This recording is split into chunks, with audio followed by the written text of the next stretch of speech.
too.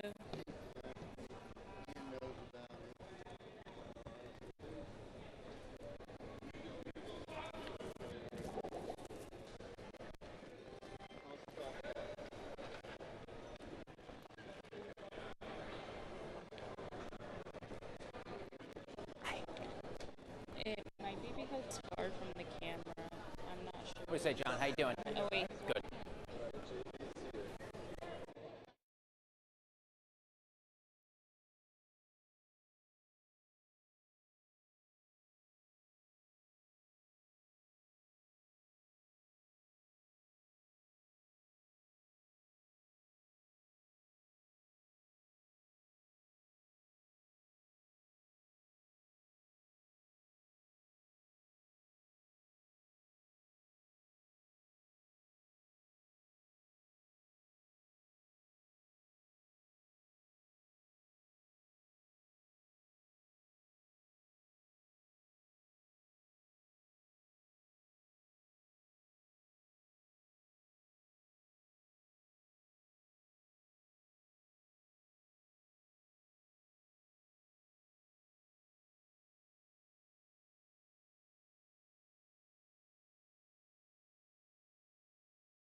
Hi, I'm Gerald David, CEO of Lake, live for the New York Stock Exchange trading floor. You're watching Take and Stop.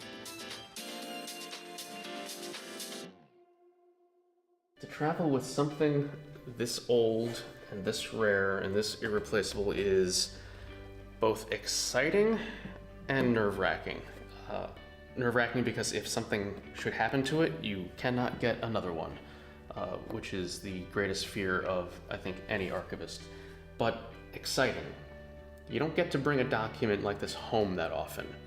When something turns 400, it's worth throwing a little celebration, and having this bond and having the connection between the New York Stock Exchange and the Netherlands that goes back, 400 years is really something to mark. Think about this bond. It's basically raising money to repair a dike and build a landing space for boats to land. And the whole community would benefit from it, and increasingly with climate change to, not just combat climate, but also coincide with the changing world. You look at something like this and you see not only people partaking in a tradition, but coming together for something bigger than themselves. I don't know that many people necessarily think when they buy a bond that they're doing something patriotic, and I don't know that people necessarily think of it that way, but I look at something like this and that's in many ways what I see. When this bond was issued December 10th, 1624, it's written that every 6 months it's supposed to be brought back to where it was signed, which is where we are today, and presented, and then the interest is given. And so along the margins of it are all the years going back from 1625, 1626, moving on. It's really a cool experience to be part of it, and it's really cool how it is 400 years old. It is history, but it really is tying into a lot of the conversations we're having in Intercontinental Exchange today around valuing climate, valuing water management, and valuing these products that are, in some ways they're the oldest products we have, bonds, but also it's some of the most innovative stuff is happening in them. If you think about it, we're sitting in the Netherlands, a country that's had to think about water management for its entire existence. But now everywhere it does. If you think about closer to home in the United States, we are seeing water in places we haven't had water before. We're seeing water not in places we used to have water. And so this idea of what can you learn from, a 400-year history, and actually longer, the bond's 400 years old, but the underlying structure that the Netherlands used, is we can all learn from that as the idea of basically coming together collectively as a community to put together the funding, and also not only that, the infrastructure needed to combat or in some ways just redirect climate. We are in some ways looking back to also look forward, and our parent company, particularly Intercontinental Exchange, begins to look at the products we're going to need, not just to track and put data to climate change, but also create the investment products we need to either live alongside it, combat it, or even potentially reverse it.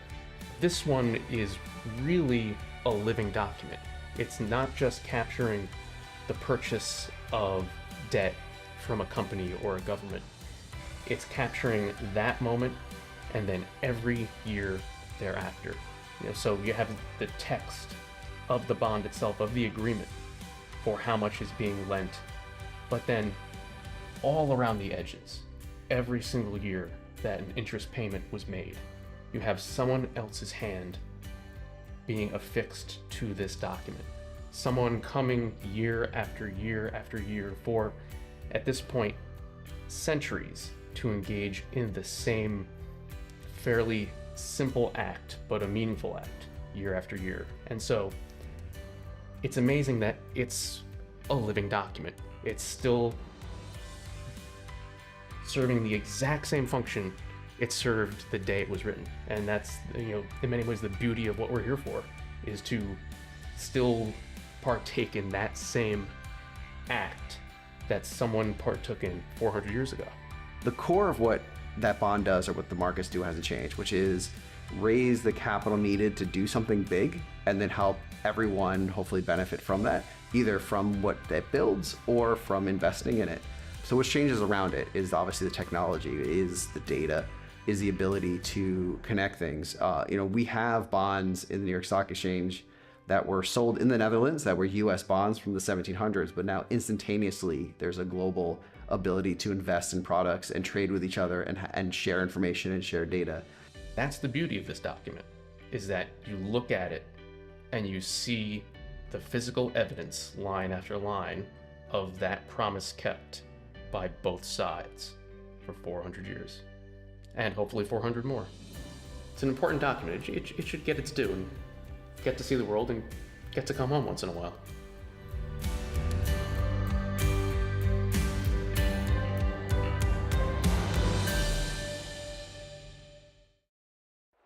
We're here at the Health Innovation Conference 2025 at the Venetian in Las Vegas, and I'm speaking with all sorts of leaders about the future of healthcare and health technology.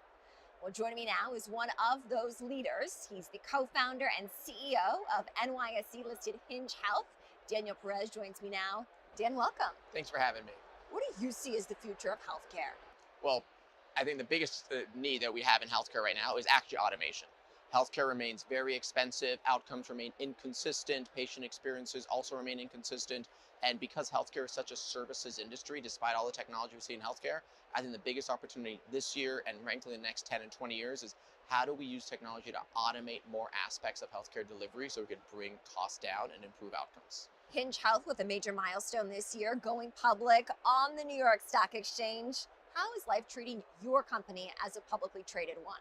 Well, we're really excited to be public. It gives our customers added transparency in terms of how our business is performing, but frankly, my day-to-day hasn't changed too much. I am still, as CEO, focused on our product development, focused on our end users, our members with back, joint, and muscle pain, and focused on our customers. And we've been so far so good.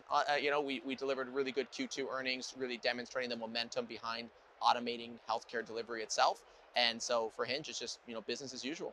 What other updates can you share over these past few months since your successful IPO at the NYSE? So we IPO'd in May, and we've had several product launches since then, which is what I'm most excited about. So in June, we launched our high-performance in-person care network. So we're focused on technology to automate aspects of healthcare, but not all aspects of healthcare could be automated today. And so we brought in a network of thousands of providers nationwide to help us close those gaps, to give people access to in-person care, in-person physical therapy, in-person doctors, in-person imaging. We're really excited about that. And we're also moving forward several of our new AI initiatives. So actually today at Health, we're breaking news right now. We're going to be launching our new AI care assistant called Robin, which will be able to be a member of our care team and help members with questions, help them collect information to share with their care team and be able to be a force multiplier for our care team. So we're launching our AI care assistant Robin today, as well as launching enhanced computer vision technology that's going to allow us to do what we call a movement assessment. Right now, when people have knee pain, back pain, we might ask you a few questions around how your pain is evolving, how your function is evolving. With a new movement assessment, we could also take you through a battery of automated exercises. And so we could give you very objective data on your range of motion, your endurance, how well you're performing, and we could really help you track your progress over time. So really cool new AI tools we're launching. Congratulations, Dan. Daniel Perez, co-founder and CEO of Hinge Health, recently listed on the New York Stock Exchange. Daniel, thank you. Thanks for having me.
Investors right up to borrowers. If you think about, traditionally there was a lot of cost, origination, securitization costs. What this does is allow investors to get higher returns without taking on incremental risk. And you can do it for investment grade companies, non-investment grade. It really helps bring more credit to the system. It's good for consumers. It's good for the health of the overall financial system. And it's really good for the people we manage capital for. So we think this is an area that will continue to grow in a really big way. Steve, talk to me about the core values behind the brand 40 years later. In what ways have any of those core values evolved? And in what ways have those core values, so important to the work at Blackstone, maintained the same? Well, for any organization that really does well over time, there has to be a set of core values, and that involves merit, decisions, honesty, integrity, hard work, no glass ceilings, cooperation among the people, no internal politics. And if you stick to those types of values, of hard work, want to win, do it ethically, always see an opportunity, always be looking, never be totally secure in what you're doing, because finance is an industry where nothing stays the same and where there aren't great moats for most businesses. So you always have to be inventing new things. And a firm that has a culture that understands that loves doing new things and doing them with the highest standard and making sure you never lose money and your customer is always first. So if you keep that in mind, and everyone at the firm does, then you can prosper over the long term. That's awesome. I love that response. By the way, I would just say that when you think about the DNA of Blackstone, this is the DNA of Blackstone. His drive, his will to win, his passion, his care for the customers, the idea that we should always operate at the highest standard, be excellent at what we do, that's what powers the firm. We had our big BXTV celebration this morning, talking with everybody, and we talked about what Steve has put inside of the firm and still does every day. He puts this electricity through the building, and it's the reason why our firm is such a special place. It's the reason why when I look forward, think about the next 40 years, I have a lot of confidence in Blackstone.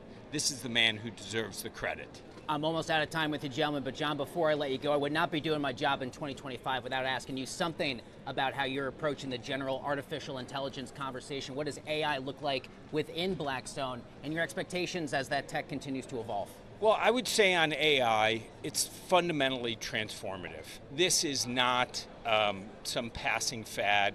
It is not a bubble. There'll be excesses, but business is going to be transformed. There's going to be this huge investment boom in chips and data centers and power, and it's going to lead to a massive productivity boom. We're trying to take advantage of it by investing in the picks and shovels, the data centers, the power, but also investing in some of the great software companies that are out there, and then also thinking about how we can transform our businesses. If we do all of that, we'll deliver for our customers. The reason the firm has had so much success for 40 years is because we focused on our customers delivering returns. As we move into this AI world, it's no different. Another reason I have a ton of optimism. Steve Schwartzman, John Gray, congratulations on the last 40 years, gentlemen. Many wishes for success for you and the firm for another 40. Thanks a lot for being down here at the New York Stock Exchange. Great to have both of you. Thanks. Great to talk with you. Of course. Thank you, gentlemen. Really appreciate it. Folks, don't go anywhere. Much more Taking Stock coming up live from the NYSE trading floor after this quick break.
Welcome back to the broadcast, one and all. You're watching Taking Stock live from the trading floor of the New York Stock Exchange. Let's bring in one of our very own from the trading floor, Eric Criscolo. He is a market strategist here at the New York Stock Exchange to give us his perspective on the Fed, the markets, the shutdown, you name it. We'll probably talk about it in the next few minutes. My man, thanks for being here. My pleasure. Great to be here. So let's start. Actually, I do want to get your general sense on price action today because we had this really strong surge through the afternoon. I did not expect the market to finish up better than 1.5%. What did you see in general markets on this Monday? Yeah, no, I think you nailed it. I mean, we saw some positive momentum Friday. Kind of tough trading last week, but we hit Friday. Markets got some momentum. You started to see some upside coming into the weekend, and then everything just kind of kept going from there. You had the government shutdown kind of get reversed, or there was talk of that ending, so that obviously just helped sentiment overall. Tech kind of regained its footing, especially the AI trade, and then the small caps, the kind of more riskier parts of the market, the high beta names, they got a bid today, and everything just they held the levels that they had to hold, and they just took off from there. Let me ask you a bit more about the Mag 7. We saw all 7 of them in positive territory. The strongest performing of the day were Google and NVIDIA. Microsoft finally snapping an 8-day losing streak. We're still waiting to hear quarterly results from NVIDIA, I believe, next week. What are you seeing out of those big names? Because as they go, so too tend to go the broader markets. Yeah, no, you're absolutely right. I mean, they will push the markets higher just on their own because of their mass. And you saw them again. They stabilized. They got the bids. They kept going higher. That brought everything else up with them. The AI trade. We have actually AMD having their analyst day tomorrow. That's going to be a big event. CoreWeave reports today, probably right now. That's obviously going to be pretty important for that AI narrative, and then AI is just it's spreading, right? It's not just semis or compute. It's now data centers. It's now electricity providers. It's now industrial names. So there's so much tied to this trade that it's not just tech moving higher. It's everything else that's getting swept up with it. What have we seen more broadly out of earnings season, and how impressed or somewhat unimpressed have investors been with earnings season so far to date? Earnings have been very solid. We've seen some numbers coming out of last week where most companies are easily beating estimates. It's at a very high percentage versus historically. The beats, however, are not getting rewarded as much, and the misses are getting hit a lot more. So companies, because the bar is set so high, they're beating the expectations, but it's not quite enough to really propel the stocks higher. They're still moving up, but the earnings updraft that companies can normally see, it's not quite as big as a component for the prices to move higher as we've seen before. Again, because markets are at such high levels and the expectations are so high that it's really hard to get that second lift just from earnings alone. As part of that, I wonder that guidance from a lot of the big companies has been somewhat muted. It can be somewhat optimistic, but we're still in the backdrop of a very uncertain state of the U.S. consumer, macroeconomic pressures. It's very difficult for these companies when they report. It's all well and good to say, hey, here's what the last 3 months looked like. A little more difficult to project what the future 3 months look like. Yeah, I never want to be a CFO or a CFO and try to make these projections going forward. But yeah, the tech companies are largely saying, listen, we're going to keep spending. We're going to keep spending on AI. We're going to keep building data centers. We're going to keep trying to figure out how to power them. That's not ending. I don't think it's going to end anytime soon. If you listen to what the big the Googles and the Metas, what they've said. But some of the other parts of the economy, it's not just AI.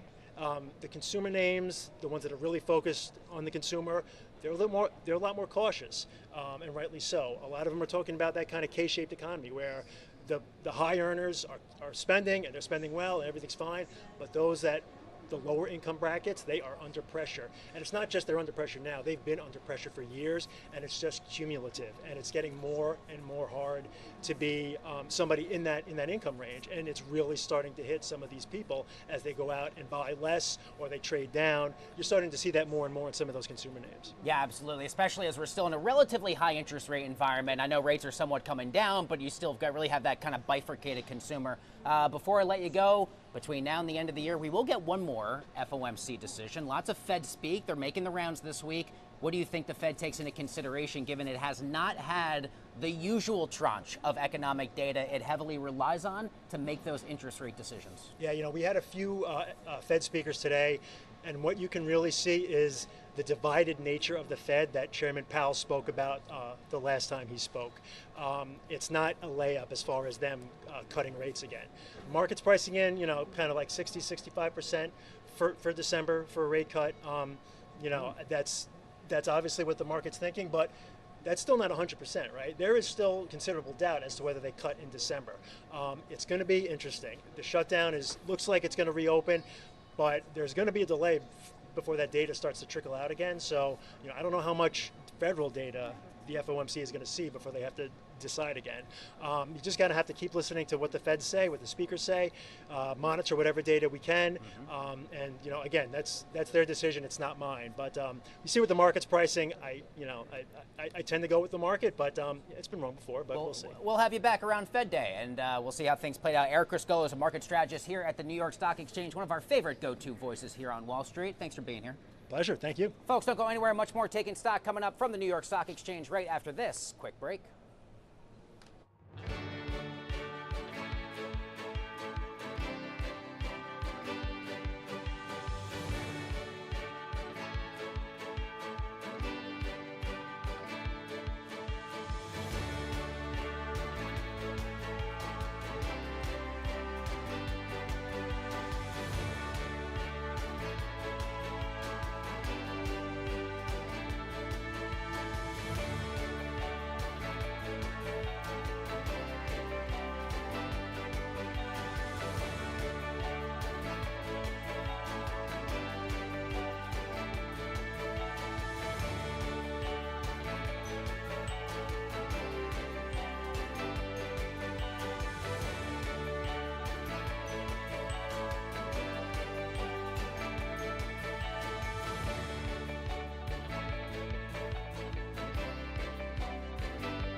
Welcome back to the broadcast. Still watching Taking Stock down here on this Monday, November 10th. Welcome back to the show, one and all. Eric Chen joins me now. He is the co-founder of Injective. I'm very excited to welcome him both to the New York Stock Exchange and onto Taking Stock. It's great to have you here today. Oh, thank you so much for having me. Let's start first and foremost with an introduction to the work that you and your team do at Injective in the broader crypto space for anyone a bit unfamiliar. Yeah, so Injective is a blockchain built for finance. It's a platform that enables for anyone to build extremely advanced financial primitives on top of our blockchain. That's a plug and play. It's currently, delivering more than 80 billions of volume, and so far, it's been absolutely growing rapidly. Real world assets finally getting on chain. We've been having this conversation for a long time here on Wall Street. Where are we in that iteration and ongoing progress? So I think one of the most amazing thing about this is that there's been $35 billion of value already minted on chain, and it signals kind of this old world clashing with the new. And currently we're seeing this growth trend not stopping at all. It's also exploring all different types of verticals beyond just some of the treasury note tokenization or some of the equity note tokenization, but it's more about turning it into like a fundraising opportunity or creating different types of like financialized assets that are enjoy and composable within the decentralized financial ecosystem. The fact that $35 billion worth have already been tokenized, is that a surprise to you? Did you expect we would be at that high of a number, or did you maybe expect we would already be past a big number like that? Honestly, I was quite surprised by the $35 billion number. The space was, growing kind of steadily. It was initially, like a couple hundred million, and then like After like a few months, you look back and it's 500 million, and then suddenly it just ballooned all the way up to like 35 billion, especially with all the different types of institutional adoption that's coming on. So I do see the pace of this number continuously growing, maybe $70 billion next year, who knows? And certainly not at all disappointed by it, but I think it's one of the most fantastic metrics that we've all been working for towards in the space for the past 10 years. Eric, I wonder what most excites you about where the general process of tokenization is today, because people see the headlines every day, especially here if they watch the show, and it gets easy to sort of miss the numbers and miss the key things to really focus on. What reality of the space that most excites you would you want more people to pay attention to? Yeah, I think one of the things that has been kind of missed recently is less talk about the volume and also the activity from kind of like using crypto or blockchain as a platform to engage with the globalized community, investors, traders, etc. And for Injective's case, for example, there's been $6 billion of volume done across iAsset and $1 billion of volume just last month alone, distributed across different types of equities and commodities for the global audiences. And I think that's like extremely fantastic because people talk about like how much assets are minted, but not necessarily how much volume there is. Of course, we had a big $19 billion was the total sale in skies of the crypto flash crash not long ago. What does that do for the on-chain conversation? Yeah, the liquidation. I think this is just, again, it talks about the resilience and the volatile nature of this space as a whole. There was probably far greater than $19 billion of liquidation, actually, but we do see, a flash crash, I think, roughly on October 10th. And the space, has been largely recovering from the liquidity crunch and slowly gaining back confidence. And this is a great opportunity for different assets within the space to test their resilience and their fair pricing. And more importantly, you're seeing quality assets that are bouncing back harder than ever. That are getting repriced again at a very, much more bullish valuation. How about the state of perpetual futures contracts, Eric, and what happens to that general space when RWAs, these real-world assets, finally join the party a bit more?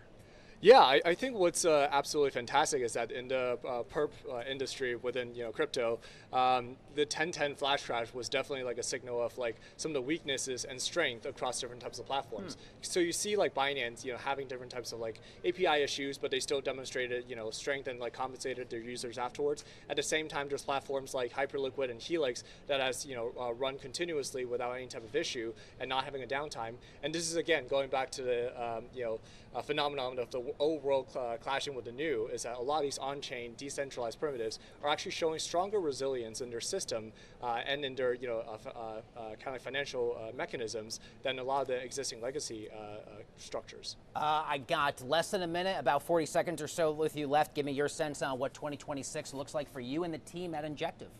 I think above all else, it's we just released iBill. We're about to release the EVM in less than 10 hours, and yeah, it's one of the most phenomenal, one of the most monumental upgrade for the blockchain network since 4 years ago when it first launched.